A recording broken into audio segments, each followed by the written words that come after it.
Ayt yarım söymedim mi canım bile, söymedim mi?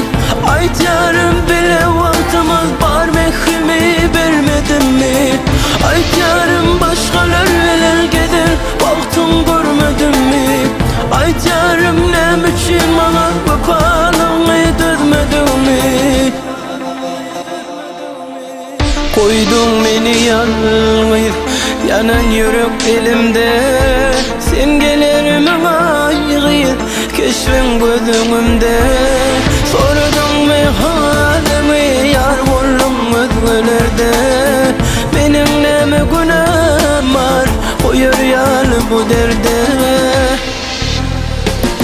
Gittin elden ele, yettin dilden dile. Sen bir vefa dolunmaydı. Gittin elden ele, düştün dilden dile. Sen bir vefa yol olmadıydı.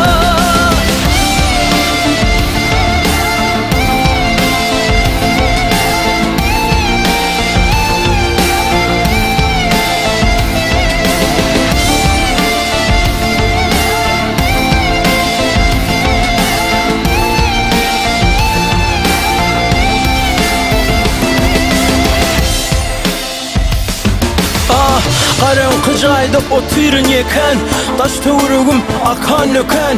Söyün yarım hani neredeken, onun bitti deyip üstümden gülenken.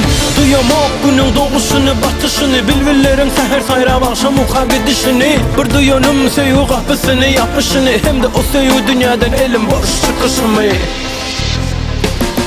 Gittim elden ele, yettim dilden dile.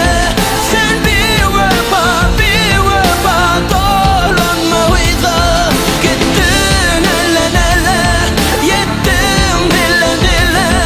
Sen bir vefa dolunmaydı.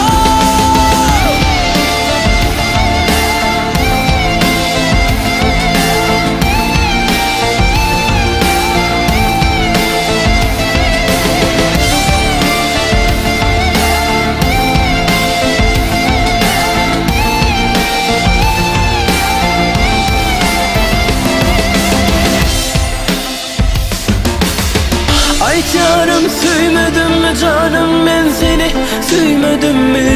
Ayt yarım bile vaktimiz bar, mehrimi vermedim mi? Ayt yarım